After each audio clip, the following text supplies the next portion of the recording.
शालू को खाने पीने का बहुत शौक था। वो जब भी देखो कुछ न कुछ खाती रहती थी। इसी वजह से वो थोड़ी मोटी भी थी।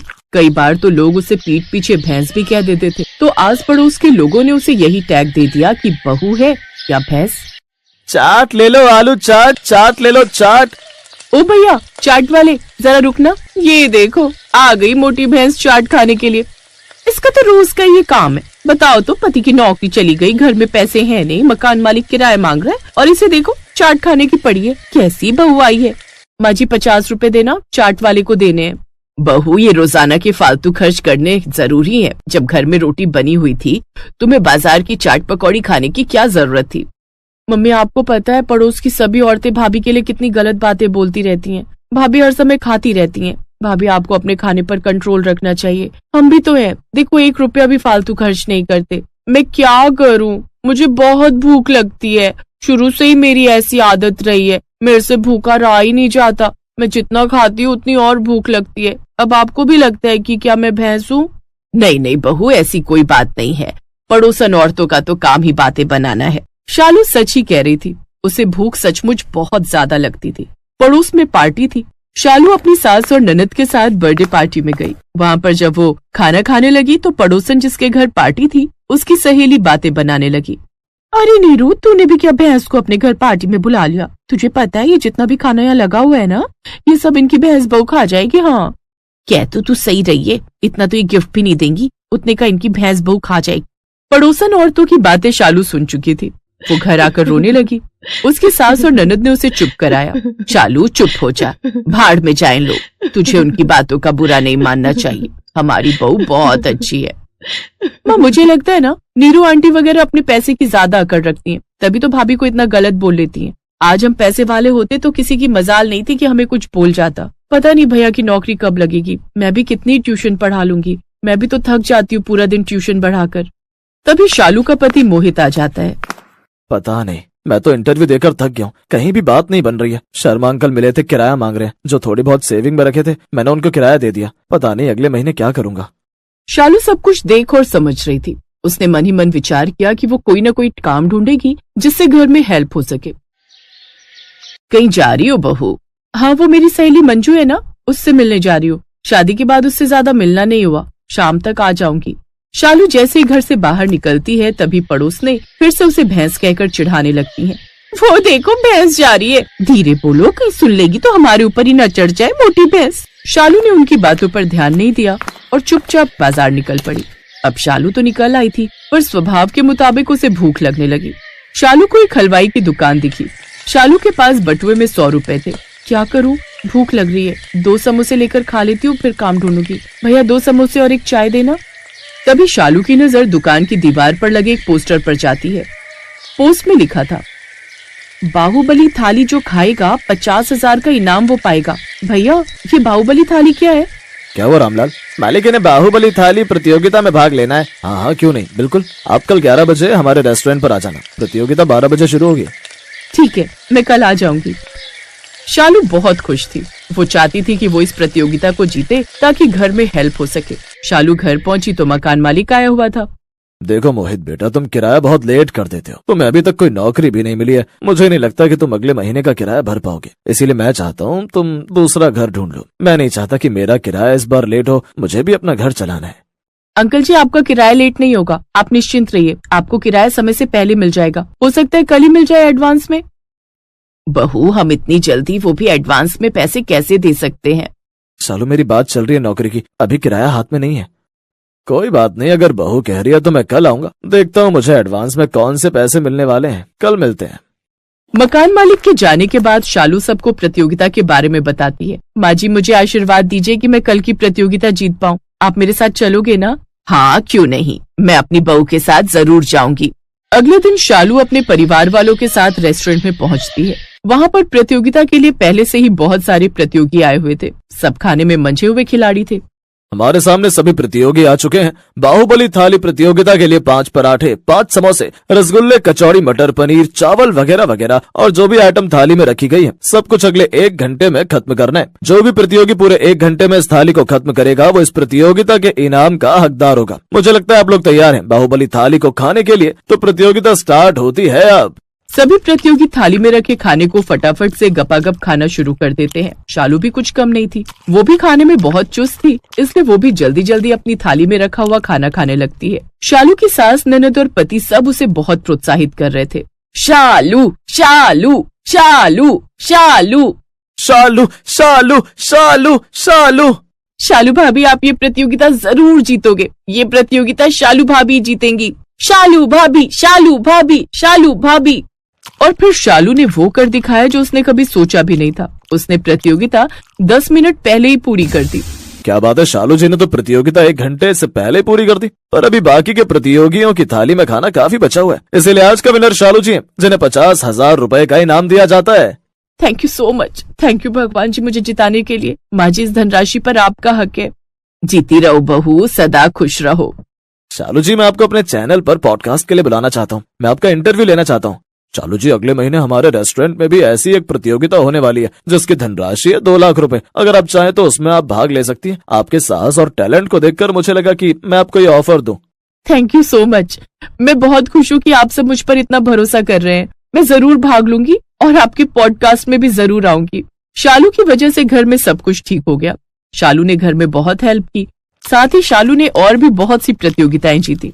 धीरे धीरे करके शालू ने अपने इस टैलेंट से बहुत पैसे कमाए। जो पड़ोसी भैंस कहकर उसका मजाक उड़ाते थे, आज वही पड़ोसी उसकी तारीफ कर रहे थे। शालू ने अपनी कमजोरी को अपनी ताकत बनाया और मुश्किल घड़ी में अपने टैलेंट से खूब पैसे कमाए। अब मोहित को भी नौकरी करने की कोई जरूरत नहीं थी, क्योंकि शालू जैसी होनहार पत्नी जो उसके साथ थी। वीरपुर गांव में यमुना नाम की एक औरत अपने बेटे गोपाल के साथ रहती थी। गोपाल बहुत छोटा था जब उसके पिता चल बसे। पति के जाने के बाद यमुना के पास घर चलाने का कोई जरिया नहीं था।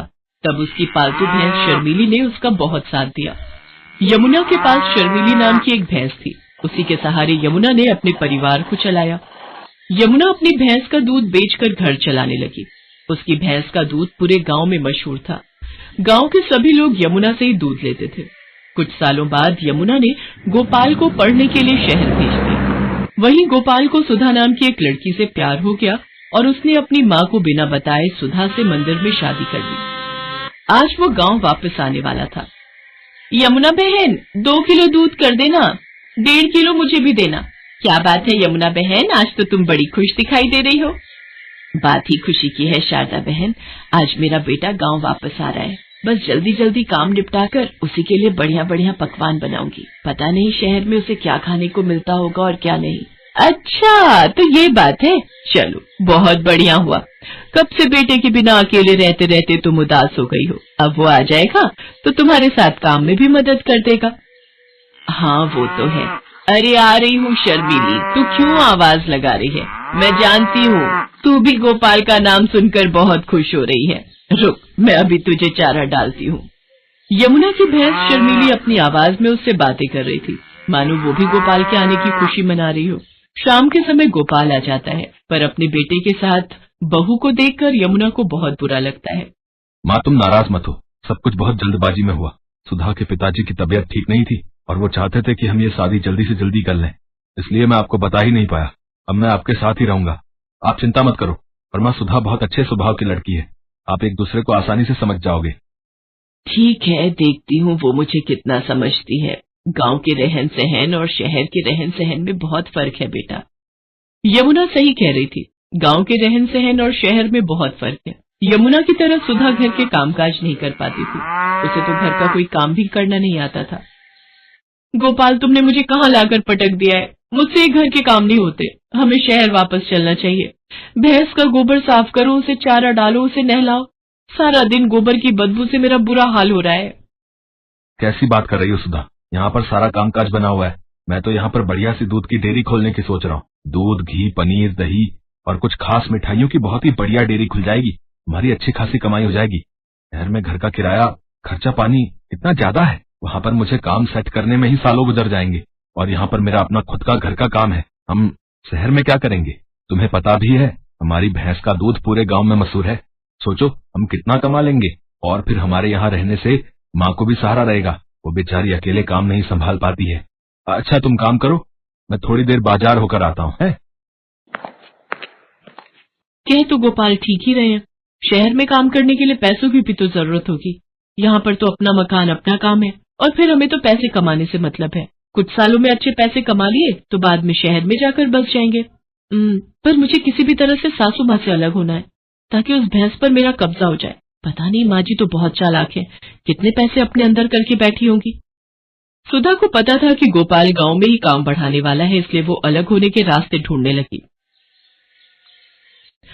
गोपाल, सुबह से काम करके मैं थक गई हूँ। मेरे आने के बाद माँ जी ने घर के सारे काम मेरे ही जिम्मे डाल दिए हैं।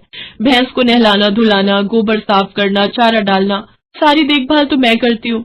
ऐसे थोड़ी होता है, मैं अब और बर्दाश्त नहीं कर सकती। जब मैं इतना काम कर रही हूँ तो फिर मैं अलग ही रहूंगी। मुझे माँ जी के साथ नहीं रहना। और हाँ, उस भैंस पर मेरा हक है, मुझे तो बस बंटवारा चाहिए, भैंस का बंटवारा। सुधा इतनी जोर जोर से चिल्लाकर ये बात कह रही थी कि उसकी बात यमुना के साथ साथ पड़ोसियों ने भी सुन ली और सब वहां आ गए। बहू, बंटवारा, वो भी मेरी शर्मीली का? मेरे जीते जी ऐसा कभी नहीं होगा। और तुम जानती ही क्या हो शर्मीली के बारे में? उसे मैंने बहुत प्यार से पाला है, उसकी देखभाल की है। तुम मेरी शर्मीली को एक दिन भी रख कर तो दिखाओ, वो तुम्हारे साथ एक दिन भी नहीं रहेगी। हाँ, इस भैंस की देखभाल मैं कर लूंगी, आप उसकी चिंता मत करो। पर एक शर्त है, आप बीच में दखलंदाजी नहीं करोगी। मैं जैसी मर्जी भैंस की देखभाल करूं, आप उससे दूर रहोगी। गोपाल, अगर आज बंटवारा नहीं हुआ तो मैं तुम्हें छोड़कर शहर चली जाऊंगी। माँ, अगर सुधा चाहती है तो आप उसे भैंस दे क्यों नहीं देती हो? उसे एक बार कोशिश करने तो दो। कहीं ऐसा ना हो आप दोनों के झगड़े में मेरी शादीशुदा जिंदगी खराब हो जाए। गोपाल बेटा, एक माँ कभी नहीं चाहती कि उसके बच्चों का घर खराब हो। अगर बहू की यही इच्छा है तो आज से मैं अपनी शर्मीली बहू के हवाले करती हूँ। यमुना बहन, इतने सालों से हम देख रहे हैं शर्मीली को तुमने बहुत लाड़ प्यार से पाला है। कहीं ऐसा ना हो बंटवारे के चक्कर में एक निर्दोष जानवर परेशान हो जाए। सब गांव वाले भी क्या समझाते, सुधा तो बंटवारे की जिद पर अड़ गई थी और ऐसा ही हुआ। भैंस अब पूरी तरह से सुधा के हवाले थी। गोपाल किसी काम से शहर चला जाता है। सुधा तो आलसी थी, उसने भैंस के प्रति लापरवाही दिखानी शुरू कर दी। वो सुबह उठकर ना तो भैंस का गोबर साफ करती, ना उसे नहलाती धुलाती और ना ही उसे समय पर चारा देती। इसी कारण भैंस कमजोर होती गई। सुधा ने इस पर ध्यान नहीं दिया। एक दिन जब सुधा भैंस का दूध निकालने गई तो देखा कि भैंस जमीन पर गिरी हुई है। ये देखकर सुधा घबरा गई। माँ जी जल्दी चलिए, शर्मीली बेहोश हो गई। क्या? शर्मीली बेहोश हो गई? मैंने तुम्हें कहा था बहू, जिद मत करो, शर्मीली मेरे बिना नहीं रह सकती। गोपाल उसी समय शहर से आया और वो भी घबरा गया। शर्मीली उठ, देख मैं तुझे आवाज लगा रही हूँ, आंखें खोल शर्मीली। सुधा, शर्मीली की देखभाल की जिम्मेदारी तुमने ली थी ना, फिर उसका ये हाल कैसे हो गया? माँ, सारी गलती मेरी ही है। मैंने ही तुम्हें भैंस के बंटवारे के लिए कहा। मुझे माफ कर दो माँ, काश मैं सुधा की बात न मानता। मुझे माफ कर दो गोपाल, गलती मेरी ही है। मेरे कारण आज शर्मीली इस हालत में है। मैं सचमुच माँ जी की तरह शर्मीली की देखभाल नहीं कर सकी। माँ जी मुझे माफ कर दीजिए। यमुना दौड़कर चारे के पास जाती है और चारे को उठाकर शर्मीली के आगे रखती है। शर्मीली को यमुना के स्पर्श का एहसास होता है। वो थोड़ा सा हिलती है। ये देखकर सब खुश हो जाते हैं। यमुना अपने हाथों से शर्मीली को चारा खिलाती है। शर्मीली खुशी खुशी ढेर सारा चारा खा लेती है, मानो वो कब से यमुना के हाथों से ही चारा खाना चाह रही थी। सुधा को अपनी गलती का एहसास हो जाता है और वो यमुना से माफी मांगती है। माँ जी, शर्मीली आपके बिना नहीं रह सकती, कि आपकी भैंस है और आपके साथ ही रहेगी। बहू, शर्मीली अब ठीक है, मुझे इस बात की खुशी है। और मेरे जाने के बाद शर्मीली की देखभाल तुम्हें ही तो करनी है। जैसे मैं शर्मीली की देखभाल करती हूँ, वैसे तुम्हें भी उसकी देखभाल करनी है, ताकि हमारी शर्मीली इस तरह से कभी बीमार ना पड़े। सुधा अपनी सास की बातों को समझ जाती है। कुछ दिनों में शर्मीली फिर से ठीक हो जाती है। अब सुधा और यमुना मिलकर शर्मीली की देखभाल करती थी। शर्मीली ने फिर से दूध देना शुरू कर दिया। गांव के लोगों को भी अब ताजा दूध फिर से मिलने लगा। गोपाल भी अपनी माँ और पत्नी का आपस में प्यार देखकर बहुत खुश था।